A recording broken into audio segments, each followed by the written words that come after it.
Hello, and thanks for joining us on the 1 p.m. Bilingual newscast on Canal International, presented to you by Junior Hossein and myself, Gladys Ambodibang. Good day, Junior.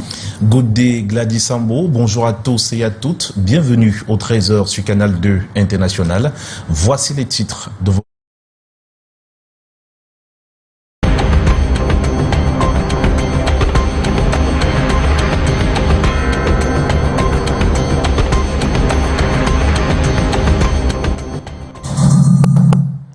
Jérémy Nditap, ancien international camerounais et actuel président du SINAFOC, vient d'être suspendu pour 5 ans par la Fédération camerounaise de football.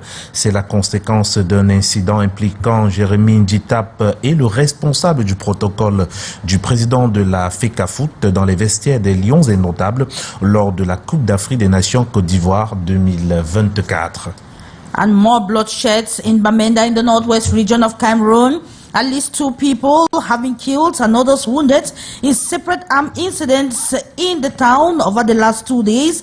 Bamenda 3 subdivision in particular has been raided by armed groups. That was on Sunday and Monday, some of whom were out to kidnap, while others who seemed to be amber fighters were out to enforce the ghost town ban on commercial activities. You shall have more in this newscast. Vacances au Cameroun et la ville de Douala s'anime ci et là depuis quelques jours.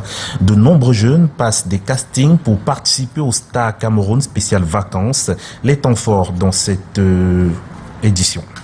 And with just about 3 months to the October 2025 presidential election in Cameroon, Celestin Jammeh has officially declared his candidacy. The president of the Patriotic and Republican Alliance, at a press conference in Douala yesterday, vowed to restore democracy, justice, and social equity. You shall have the details in this newscast. Those were major stories. Stay on for developments.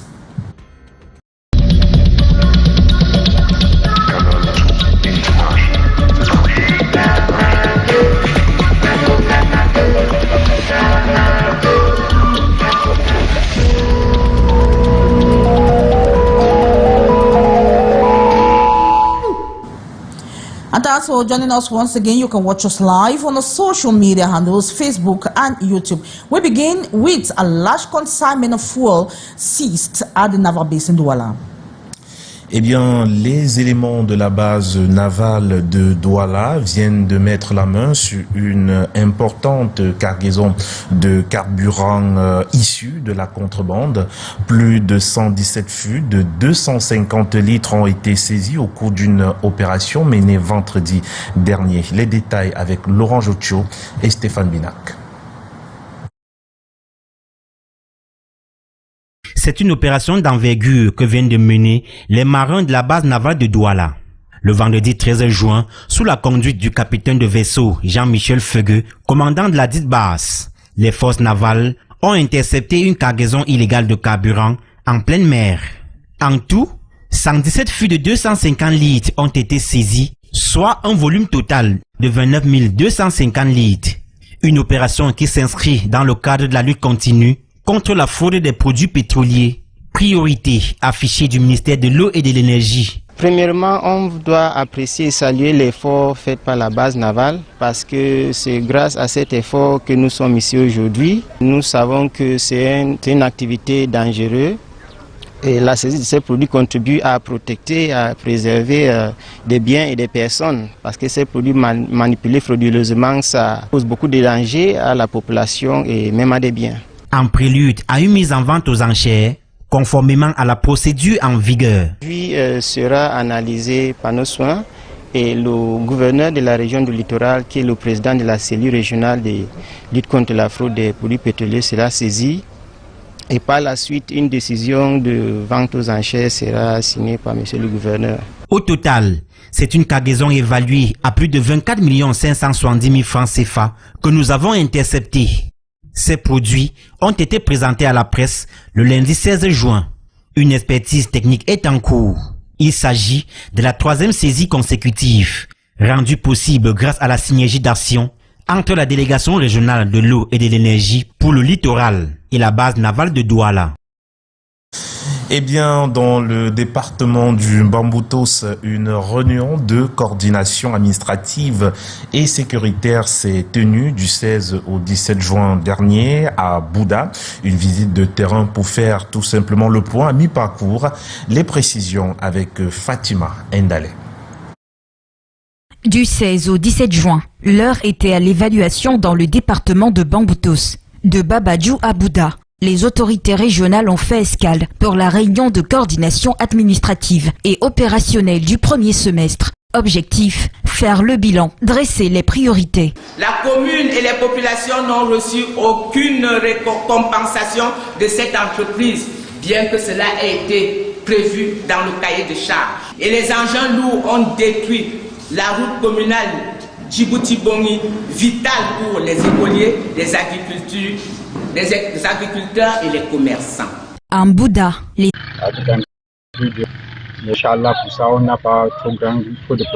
Malgré ces difficultés, Matoumba est une localité où les populations autochtones vivent en harmonie avec les halogènes. Les élèves ici, les enfants ici au quartier Oussa, qui veulent que le gouvernement vienne en aide, on a beaucoup de diplômes, pas de travail. On a un problème de route au quartier Oussa, le problème d'eau potable. Le reste, on remercie Allah. Et ici, on trouve presque tous les tribus, il y a les Bamoun, même dernièrement, il y avait même les Bansous qui résident ici au quartier et on vit en harmonie, on n'a pas de problème. Il y a les peuples Tchika, les Aoussa, nos frères Bamoun et les Fulbé aussi ici au quartier Aoussa, on vit ensemble avec eux. L'autorité traditionnelle de Matoubin invite les habitants à mettre la main à la pâte pour son développement. Nous sommes là pour la construction de la grande mosquée de Matoubin. Et nous avons beaucoup œuvré, que ce soit les centres de santé, que ce soit les routes, que ce soit les points d'eau. C'est tellement beaucoup. Et je suis tellement satisfait de voir le travail que nous avons abattu et le travail que notre président, en ce moment, Al-Hadi Issouf Diaspora, abat depuis plus de 15 ans. Situé dans l'arrondissement de Fumben, département du Noun, Matoumba est frontalier au village de Manka et Djekitkie. Il s'agit là d'un reportage signé Aruna Zira. Les précisions, du moins, reviendront dans un instant. Poursuivons cette fois-ci avec vous. Yeah, we're talking about more bloodshed in Bamenda in the northwest region of Cameroon, where at least 2 people have been killed and several others were wounded in separate armed incidents that occurred over the last 2 days. In Bamenda 3 subdivision in particular, there was a raid by armed groups that was on Sunday and on Monday, some of whom were out to kidnap, but all others were out to implement the usual Monday ghost town. Sherifa Saleh tells us more. It was yet another sad beginning of the week in Bamenda. On Sunday evening, gunmen in firing warning and deterrent shots in a bid to kidnap a bar owner at Catholic Church Junction at Manda in Quen instead shot and killed the customer of another shop across the road. The victim, Penn Collins, a microfinance employee, was bustling with life that Sunday morning while in church.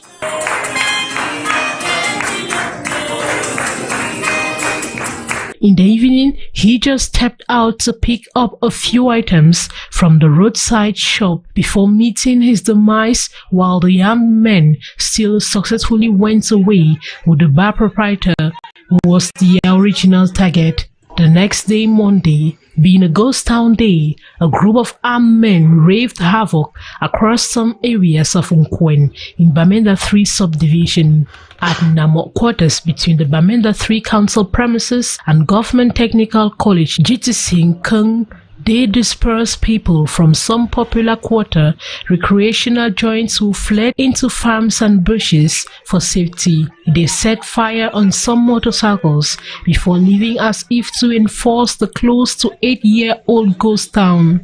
Still on Sunday, unidentified gunmen reportedly shot and killed a student along Foncha Street for reasons not yet clear. It is also not clear if it is the same group that opened fire and shattered the leg woman who was out on the deserted ghost town streets to honor an appointment with a dentist. The incident happened at Mile 3, still in Quen.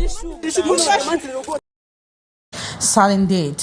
And we come to Douala, Cameroon's economic city, where for over 3 weeks now, commuters have been suffering from unbearable traffic congestion on both the old and the new bridges. What should be a short trip across the city has turned into a daily ordeal, with many spending hours just to reach Akwa, Daido and other neighborhoods of the city. Let's listen to the frustrations of most of the commuters in this report. Traffic on the Vuri bridges, both old and new, has become a commuter's nightmare. This is what they face daily. Morning and evening rush hours now stretch into several hours of gridlock, with drivers driving at snail's pace. It's been a long struggle. I left home at 6 a.m. for work and it's already 11 a.m. At the heart of the chaos is the deteriorating state of access roads and ongoing rehabilitation work. On the stretch leading to the Sandaga market, partial road closures due to repairs have significantly reduced traffic flow. Although the construction works are nearing completion, the problems persist, and with the rainy season setting in, concerns are growing. This kind of road work should be done at night when traffic is lighter. Unfortunately, the streets lack lighting. They don't consider the suffering of the people. Across both bridges, the scene is grim. At the roundabout near the old bridge, stagnant water has become a permanent feature, creating an additional hazard. Drivers hesitate to venture into the flooded section for fear of getting stuck. Even motorbike riders, often able to maneuver through tight spaces, are now forced to ride on pedestrian walkways just to get by. We are very uncomfortable. Passengers get angry due to the long delays. That stagnant water spot on the old bridge needs repair. We sometimes take the wrong lane out of desperation. But please block us. It's risky. We are suffering. Local journalist Thierry Nyobert recalls public declarations made by the head of state 12 years ago regarding the restructuring of the old bridge to better accommodate both motorcycles and pedestrians. Years later, there is still no visible improvement. Le pont en lui-même n'a pas de problème. The old bridge itself is not the issue, except for the damaged rails causing deadly accidents. The real problem is the access route, which remains in poor condition. En cette période de saison pluvieuse. Without urgent action, the Vuri bridges risk becoming permanent choke points, holding back the city's mobility and economic pulse.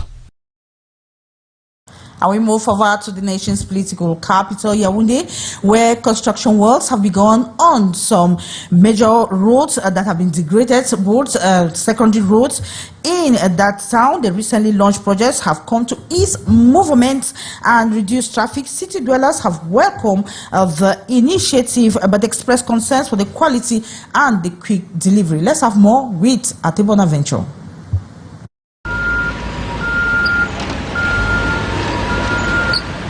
Better late than never, drivers and users of the Tongolo secondary stretch will soon move comfortably at the end of this rehabilitation work.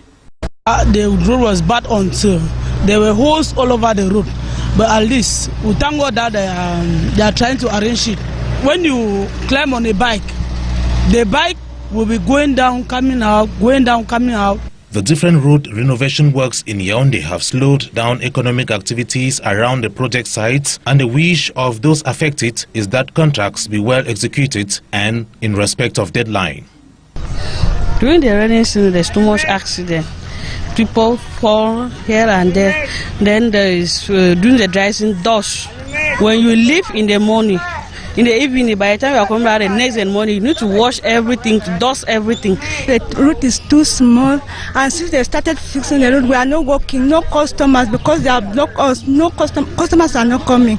Just they should do it fast and finish it and go, so that we should also have customers. The mayor of the Yaoundé City Council recently launched a series of projects to give Yaoundé a facelift. Some of these sites include the Iligifa Eteta Stretch, the Obili Etugebe Corridor, and the Mbalade Mange Secondary Road.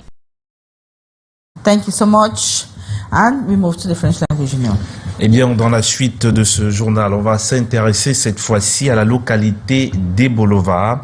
Les femmes artisanes innovent de plus en plus. De ce côté, eh bien, des femmes formées à la fabrication du biochar et des briqueteries et des briques, autant pour moi, écologiques, s'outirent de plus en plus pour un artisanat durable. Une action portée par une organisation. Les précisions avec Ambroise Foguet.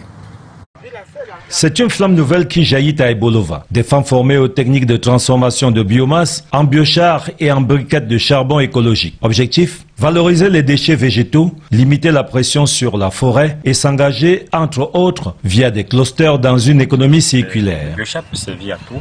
On peut le servir pour l'énergie, avec la fabrication du charbon écologique. On peut aussi l'utiliser comme engrais. Le biochar produit par pyrolyse une combustion sans oxygène entre 300 et 700 degrés Celsius. Retient le carbone, améliore les sols et peut servir de combustible propre. Les briquettes, quant à elles, remplacent le bois, réduisant la coupe anarchique. Un projet comme celui-ci sur le biochar, le faire dans les grandes métropoles comme Yaoundé, Douala, on n'aura pas atteint le résultat. C'est mieux de venir à Ebolova par exemple, et formé ici. Mais cette transition verte, aussi louable soit-elle, n'est pas sans risque dans un contexte d'économie circulaire. Le manque de régulation peut favoriser la collecte excessive de biomasse, nuisant à l'équilibre des écosystèmes. De plus, la fabrication artisanale, si mal maîtrisée, peut générer des émanations toxiques ou des accidents. Avec l'appui au développement de la formation continue dans la filière forêt-bois en Afrique centrale, ces femmes deviennent actrices d'un changement local, mais elles devront composer avec des normes, une structuration du marché et l'accès au financement pour inscrire ces efforts dans la durée. Entre opportunités économiques, innovation sociale et prudence écologique, l'artisanat féminin à Ebolova trace un chemin exigeant vers une forêt mieux préservée et des communautés plus résilientes.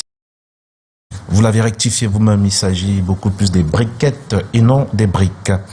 Autre sujet à présent, les pensionnaires de l'école d'état-major viennent de séjourner à la Légion de gendarmerie dans la région de l'Est. S'imprégner des réalités du terrain était leur préoccupation. Plus de détails avec Laurent Jocho et Kizito Koumaï. Ces stagiaires de la 46e promotion du certificat d'état-major de l'école d'état-major sont venus ici, dans la région de l'Est, toucher du doigt les réalités du terrain en termes de sécurité transfrontalière.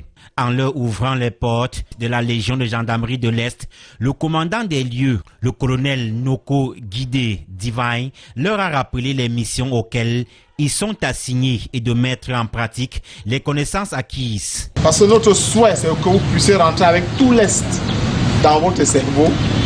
Je vais faire structure transformation de bois et structure process ore. Ça vous permet de rentrer totalement plein. Avec profil conducteur, la prise en compte des menaces dans la région de l'Est, ce voyage d'études est une plus-value, d'autant qu'il permet aux stagiaires de s'imprégner de ce qui se passe sur le terrain, loin des cours magistraux. Issus de la République centrafricaine, nous avons vraiment pu toucher du doigt toutes les réalités qui nous ont été apprises en salle et nous avons pu également voir de vrai ce qui se passe sur le terrain. Et quand nous sommes sur le terrain, nous venons toucher du doigt les réalités de notre pays. En retournant à l'école, ces stagiaires repartent avec plein de connaissances acquises ici, dans la région de l'Est. Et la suite du 13h, c'est avec vous, Gladys Sambo. And this time around, we pick interest in the upcoming 2025 presidential elections in Cameroon. Celestin Jammeh has officially presented or declared his candidacy for the presidential elections. The president of the Patriotic and Republican Alliance at a press conference in Douala, June 17, 2025, vowed to restore democracy, justice, and social equity. Jammeh proposes key reforms such as limiting presidential terms to 2 5-year mandates, expanding citizen access to the Constitutional Council, and reinstating full voting rights for the Cameroonian diaspora, including in legislative and municipal polls. In a unifying message, he extends an open hand to work with members of all political parties, including the CRM, the SDF, the PCRN, and CPDM for national development. Let's listen to the president of the Patriotic and Republican Alliance, Celestin Jammeh, in this excerpt. The future of Cameroon is first unity, prosperity, and to recover his place on the field and over the world. It's very important to us today to know that this government at the moment is not on the good way for our country. We need change.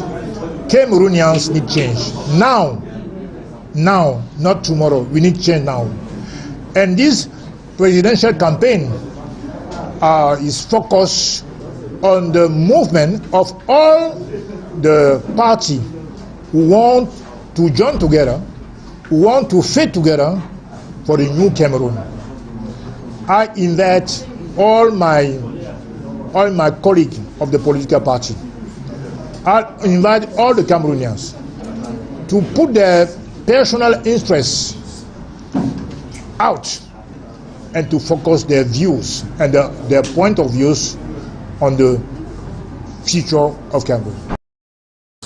And the 7th edition of the Genius Talents and Students Exhibition enters day 3 today at the Esplanades of the National Museum in the nation's political capital, Yaoundé, a platform for students in universities across Cameroon to showcase what they are capable of producing to solve some societal problems. We have Haisentia, who visited the fair yesterday, and in this report present 2 major innovations and initiative to secure household appliances and an electric car. This report.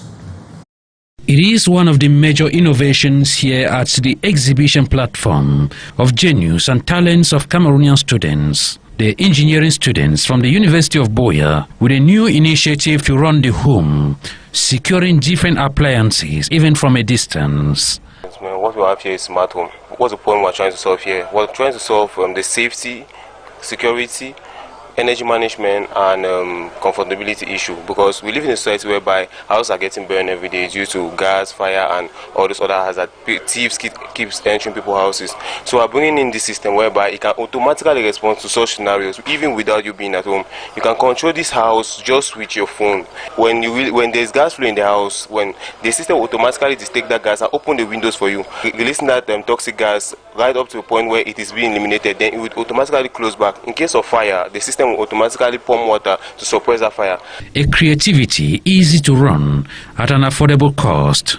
We value it at 120,000. Despite the zeal to advance in new technology, which is beneficial to Cameroonian households, the young engineers face numerous challenges. The challenge at the moment is actually the reliance on internet, because the beauty of the project comes with internet connection. When you have sufficient internet or good connectivity, you enjoy the full potential. And also the funding is also very difficult because we are students and we don't make much money to run a business. So what we have basically just prototypes, and we have just the test projects to run. But in terms of going where we intend to go to, we need sponsorship to actually elevate the project from this level to something commercial. Here is another marvelous production of these young Cameroonians. An electronic car produced by these students following 28 different stages. From the recycling of the abandoned car, the young genius have completely transformed the content to an electronic vehicle. It does not use fuel. This is how the battery is charged for 30 minutes, and once charged, one can drive it on a distance of 250 kilometers at varied speeds. An automobile with various features, just like the normal car.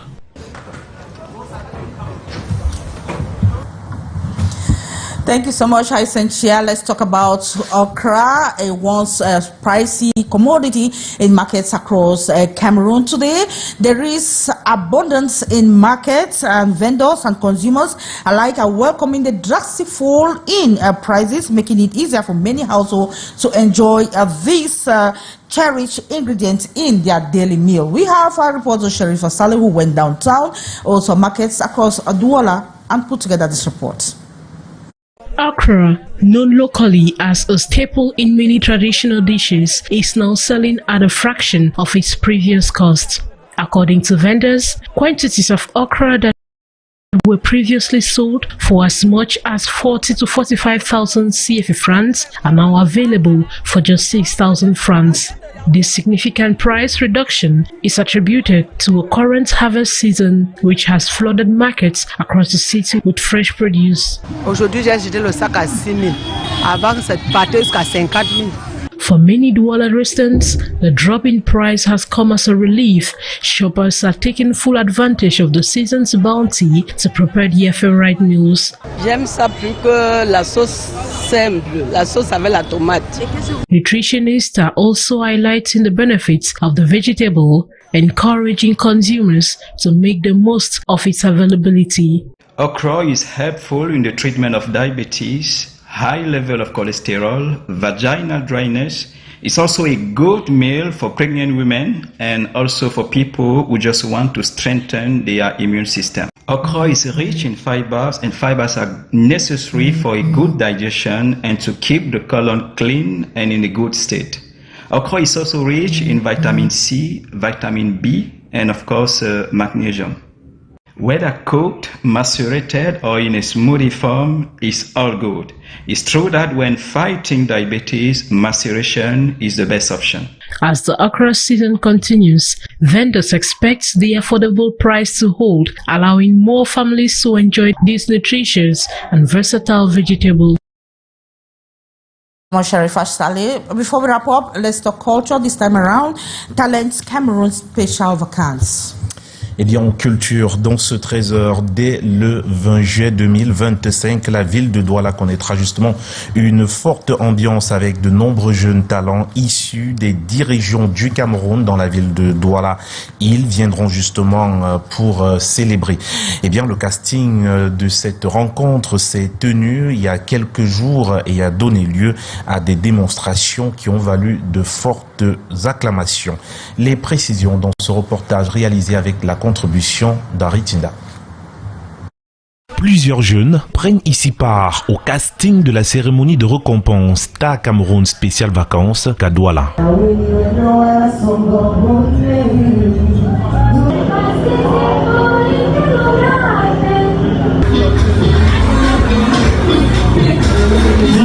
Ces jeunes déploient leur talent dans les domaines de la musique, de la danse, du mannequinat et de l'humour, entre autres.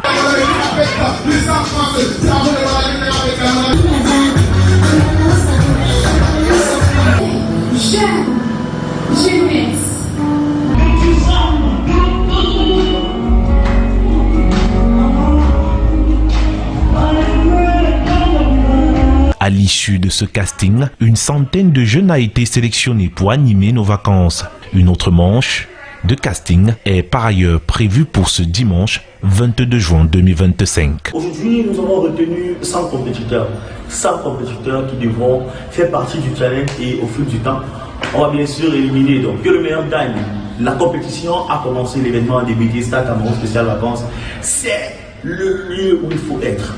Soulignons que l'Open Show aura lieu le 20 juillet prochain, la demi-finale le 10 août et la grande finale le 31 août dans la ville de Douala.